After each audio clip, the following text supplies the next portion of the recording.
Hi guys, and welcome to another episode of Kabir Considers. In this video, I'm going to react to 7 US place names that Lawrence from Lost in the Pond has been saying all wrong. This should be a fun one because Lost in the Pond is probably my favourite US-UK channel. He does a really great job of comparing and contrasting the two countries. And there are names of places that, you know, if you didn't know the correct way of pronouncing them, you'd struggle with. Like, if you had never heard the word Massachusetts, like, I probably would be butchering that word really, really bad. And there's probably other ones too that I'm not remembering. Maybe Nevada, you might pronounce it as, or where else? Wichita. there's probably a good number, and these are just the states. There's loads of cities and towns with kind of interesting names like Chattanooga. So yeah, this should be really fun. Let's do it.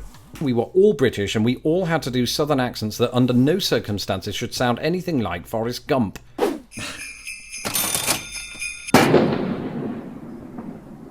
Hello, I'm Lawrence and I'm on a quest to uncover all of the memos that Britain and America lost in the pond, and one of those memos involves place names, and in particular, how we pronounce them. And when it comes to the British-American divide, I'm led to believe that this is surely a one-sided affair. After all, we Brits love to poke fun at American attempts to pronounce the likes of, Leicester, Worcester and Warwick, even though all three are red. My funniest one is Worcester sauce, the brown sauce. It comes in like a bottle, it's a brown liquid. Americans usually pronounce it Worcester sauce.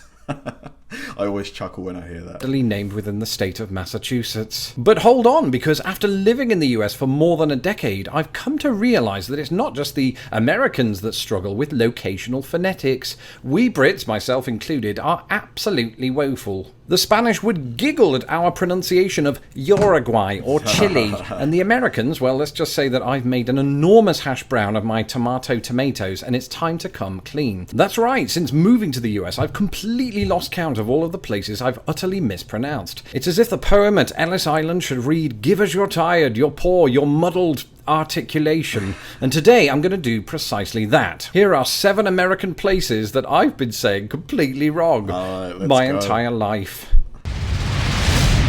Montpelier? When I was a kid, I was absolutely obsessed with all things America. At one point, it got so out of hand that I actually learned all of the state capitals in a week. I was like a magnet for information, less so for girls, but the problem was I learned all of it from a book that didn't contain a pronunciation guide. For all I knew, Vermont's capital was spoken precisely like the French city after which it was named, Montpelier. It was only after addressing yet more YouTube comments that I discovered locals opt instead for Montpelier, a city whose... Oh, Montpelier. French origins are by no means unique. Louisville. When I lived in Indiana, not only did I have to contend with subversive takes on human phonetics like Terre Haute, Notre Dame, or Cherville, but just south of the Ohio River was a curious city of whose pronunciation I had been heartbreakingly assured: Louisville. Now, while locals might well give me props for stopping short of Louisville, they might, as YouTube commenters have in the past, remind me that they somehow articulated in just 2.5 syllables. Louisville.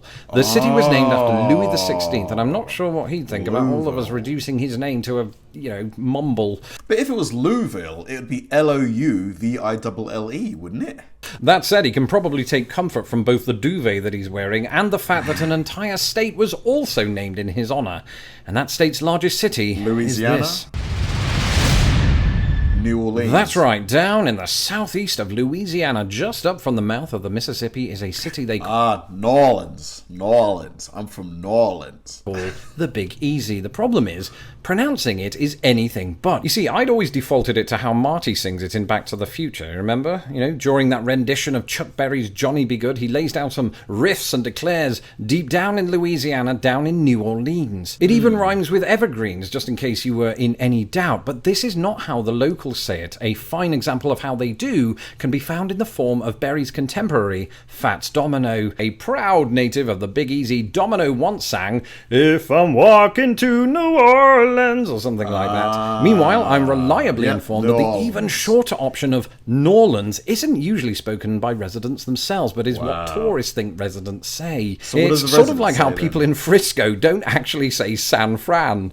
or Frisco, which brings me back around to those tricky Spanish names. Bring on our next entry.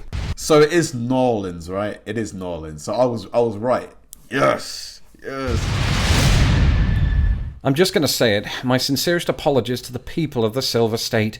You care deeply about your state pronunciation, and for that I commend and fear you. The truth is, I, along with millions of others, have been saying it wrong for decades, at least according to the locals. We couldn't help it. We didn't know any better. I mean, we took the example of other Spanish-derived words like, avocado or piñata or tomato.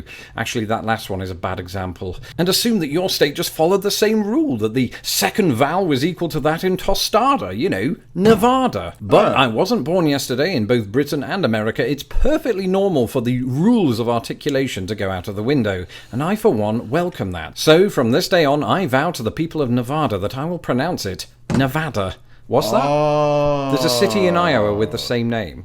But that one is just such a small little difference. Nevada. Nevada. Pronounced Nevada. I give up. Bring on an easier Nevada.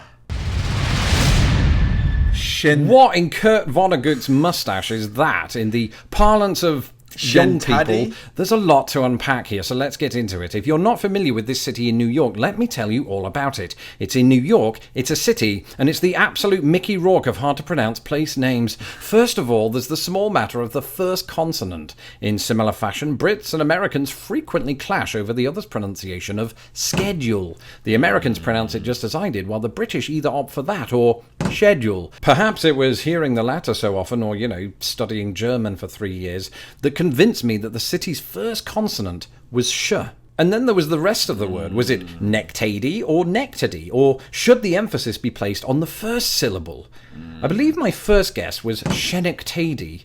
It was only while chatting with one of my fabulous patrons that I discovered its true delivery. Schenectady. You see, the name is derived not from German, but from the Mohawk word Schenectady, and is by no means the only native-inspired word that gave me trouble. In fact, here's a more famous one.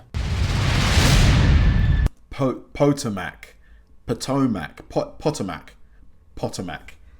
Let me tell you a story. 15 years ago, I played the character of Mitch in A Streetcar Named Desire, a play set in the French Quarter of, you guessed it, New Orleans. It was a university production, we were all British, and we all had to do southern accents that under no circumstances should sound anything like Forrest Gump. I recall delivering the following line at the read-through. All quiet on the Potomac, Jenny, Blanche. So it was a weird time, but weirder still was that no one knew any better. They couldn't warn me just how horribly I was butchering the American River and the New Orleans dialect. And opening night wasn't an ideal time to find out, though I'm still thankful to that audience member for letting me know mid-show, and having now sailed that very river, I can say with absolute confidence it is pronounced Potomac, if only our final entry itself of native origin sparked as much confidence. I feel like I've been wrong most of the time here. Like, I think I've only got one right, and that was Nevada, maybe? But I was still kind of wrong there too. Appalachia. Whether I'm referencing the cultural region or the mountain range, few places in the US elicit such impassioned debates as this one. Originally the name of a Muskogean people of northwestern Florida called the Appalachia, it was transcribed by Spanish explorers as this, and would have been pronounced Appalachian. As it happens, the word's phonetic history lends credibility to the present-day assertion that this way is correct. Indeed, that assertion is most prominent among those that live there, particularly in the central and south regions. So, does that mean that Appalachia, the usage of most Americans, and let's face it, me, is wrong? Well, I suppose that depends on your point of view. Personally, I'd like to do as the locals do, once I've learned the error of my ways. So, with that being said, here's to Appalachia. May long it continue to test both my diction and my calf muscles. So that's two out of 6 so far. That's it for this episode. Please let me know in the comments below how you pronounce these places. Please also click the subscribe button to ensure that my videos don't get lost in the pond. That was a lot of fun. I think the trick is basically looking at how the word is spelt and then maybe pronouncing it 3 different ways and then choosing the third way, as the sort of outsider way is usually the right one. I think the words, if they're not quite it's either A, they're deliberately not spelled out phonetically, or maybe it's because they're descended from words from other languages. So you've still got the influence from the other language, the original language, influencing its pronunciation, but the word itself has been anglicized to make it easier for, the foreigners who settled in the area to pronounce. Really, really cool video though. I'm sure there's probably a deep, proper explanation for why these words sound so different to how they're spelt. I'm sure I could dig one out from YouTube somewhere. Thanks for watching, guys, and I'll see you in the next one.